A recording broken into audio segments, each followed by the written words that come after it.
what does this instruction mean? It means I know what to do. And then you just get data if needed, because some operation doesn't need data. For example, you just shuttle computer, you do not need data. You just execute your instruction directly. Let's go to the next step, execute the instruction. But some situation, you need to get some data from the memory, right? For example, if you want to do the addition, add A and B, so you after you know decode the instruction, you know, okay, it's an addition instruction, and you need to get your data, right? You get the operator A and operator B, so you need to get the data, and then you can execute your instruction. So it's a cycle like fetch, decode, get, and execute. After you execute it, you go to fetch the next instruction, right? So this is how the computer works.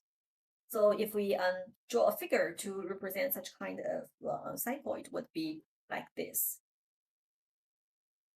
So we fetch instructions and decode the instructions all in this control unit.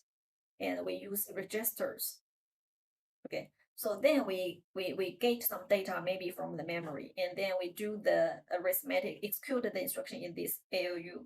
Okay, and then through the memory, we go to the next control unit, because we need to fetch instruction. The instructions are stored in this memory. So we need to, like this cycle, okay, how all these 5 components are connected. Okay. So after we have learned 3 of the most important components in the volume architecture, the ALU, the control unit, and the memory, we learn about the left 2, the input devices and the output devices, which are very easy to be understand, right? So the input represents the devices that convert what we human beings understand into what the computer system unit can process. Okay. For example, we use keyboard at the entrance, like, right? We also have different kind of keyboards, okay? For example, the traditional keyboard. For example, the laptop keyboard. Okay? For example, we use such kind of virtual keyboard. Okay, and we can use some sound keyboards. Okay, I listed several. I can in my mind. Okay, I listed several. Like mouse, you have already talked about, right? And like touch screen, you will also talk about. And the gaming controller, like, right, is also some kind of input. And also the scanning devices, right? And but you have also talk about this.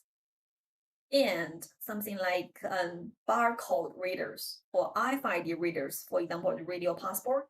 When you buy clothes, you need to read such kind of barcode, the QR code, the RFID code, such kind of readers, such kind of machines is also some kind of input devices. Okay. Okay. And also the cameras, right? The cameras to capture the image, they are also input devices. Okay. So if you can come up more input devices, you can input your answer in the chat box. And then about the output devices, okay, so it's also very easy to understand. It is used to convert what the system unit has processed into a format where human beings can understand, right? So usually the output type is supposed to be like text, where human beings can read the text, read a paragraph, or the graphics or photos, right, where human beings can understand some photos. And also like some audios or videos where human beings can understand. So we have some kind of output devices like monitor, like printer, like audio output devices. I listed several. I could in my mind I could figure it out. Let's figure it out. Like a screen, right? It output the results. Like you may have such kind of laser devices, or such kind of, this one is similar, right? And this one we have already talked about. Some students mentioned such kind of this one, and also the output of the scan of the printer, and such kind of devices is also the VR glasses or the operator to do some medical operations, or such kind of no human beings involved plans. They all output. So in fact, we've already talked about the main components, the hardware, physical components in the computer. So let's read the ad for when we want to buy any computer. We may check such kind of ad in the computer, for any manuscript manufacturer. So what does all this jargon mean? It may list like what's the like an Intel core, and it is a double core, and it listed the several numbers here, and something like this. Okay, a lot of things they listed. So what does these contents are represented?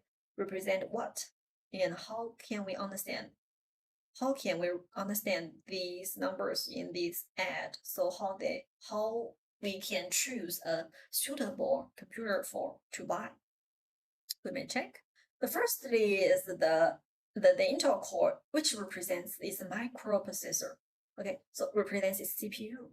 Okay, so here we can see three numbers. Firstly is a gigahertz. Okay, and secondly is a megahertz. Okay, do you remember what is a giga and a mega represents? Here, giga is a 10 with the power 9, which is 2 with the power 30. Mega is a 10 with the power 6 or 2 with the power 20. Okay, kilo is 10 with the power 3 or 2 with the power 10. So this represents this number. Okay, so this is 2.66 times 2 with the 30 power. Okay, so this hertz. Okay, so hertz, what does hertz represent? Anyone know? What does hertz represent? Any volunteers? What does this hertz represents in the CPU?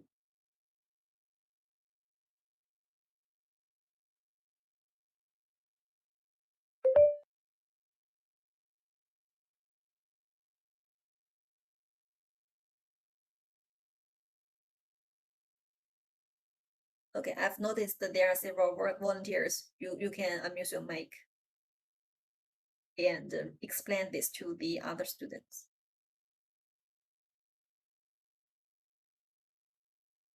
I've approved. Yeah, hello, Shi. Thank you. Hertz is a unit of frequency. Yeah, It's for CPU is like it counts like one cycle. Each one cycle is a hertz in a CPU.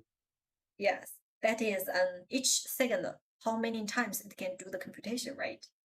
Yeah, how many times can it do like a cycle of like addition or whatever in a second? So that's Yeah. hertz. The more, the better. The more calculations and the better the processor is. Yes. So you may find in this computer, the computing power is super huge, right? Super powerful. That means in each second it can do 2 with the power 30 times 2.66 times cycle. Okay, so for each second, so it's a super powerful computer. And in fact, the second number represents the FSB, which represents the front side bus. We've talked that each component in computer is connected through the bus, right? So the width of the bus is also quite important.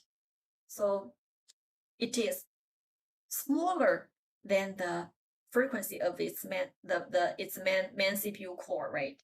So the larger this one is, it represents how fast you can transfer your data from the CPU to the memory. Okay. And for each CPU, we have a cache. Cache is something like it's also some kind of memory, but it is a smaller capacity. It's with smaller capacity, and it can be processed or accessed much more faster than the memory. You can understand this cache in such kind of example. Something like the cache and the memory is something like the school bag you bring every day to the classroom and the library in the school. So of course you can access your school bag very fast, but its capacitor is so small, you can only bring several books, otherwise it's too heavy. But you can store more books in the library. You can go to the library to access it. but it may be much more inconvenient, so it takes a long time, but it has a bigger capacity. And this is the difference between the cache and the memory. So the cache to the CPU is something like a scroll back to you, okay? Okay, so it's very fast to access, but the capacity is smaller. So here is 6 megabytes represents how much you can store in this cache. The cache capacity, it is 6 times 2 with the power 20 times 8 bits. Okay, 1 byte is 8 bits. So this is the capacity of your cache in the CPU. And then you may find that in general, a faster clock, a faster front bus front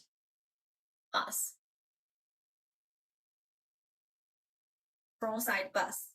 I'm sorry, you're supposed to be front side bus. And more cache. Supposed to be better, right? You may yield a more powerful computer. However, it cannot be infinitely powerful. Why? Because if the processor runs faster, in fact, it consumes more power.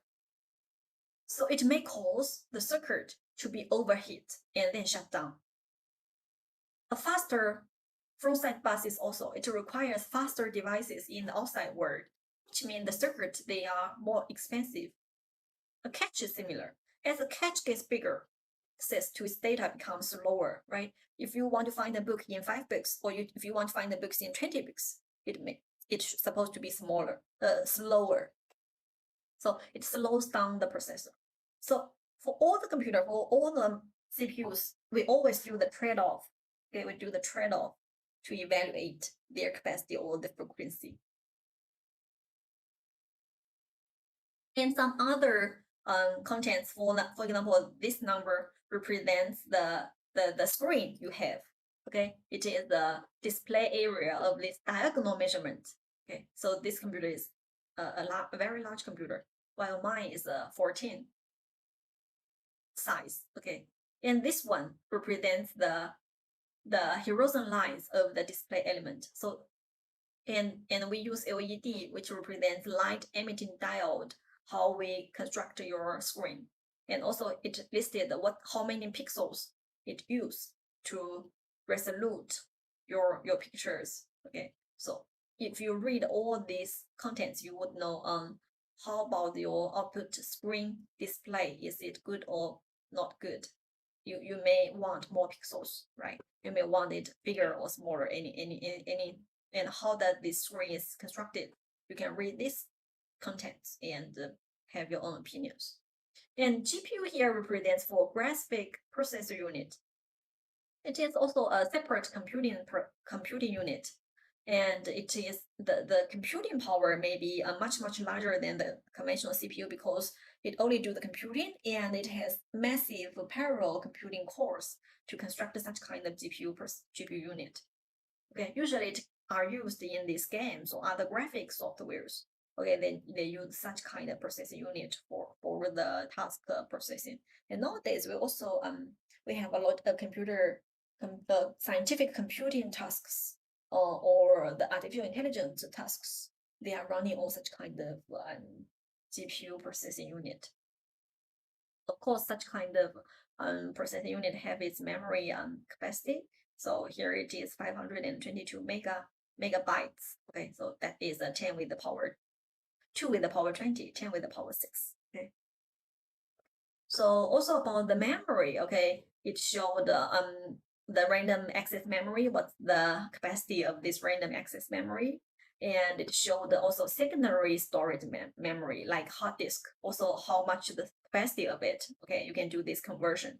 And also the revolution per minute, how fast such kind of disk spin works. Okay.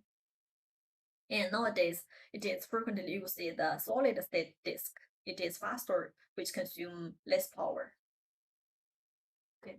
So the speed, the capacity, and the flexibility determine the power of your personal computer, right? So when you want to buy a computer, you read such kind of contents carefully and made your decisions.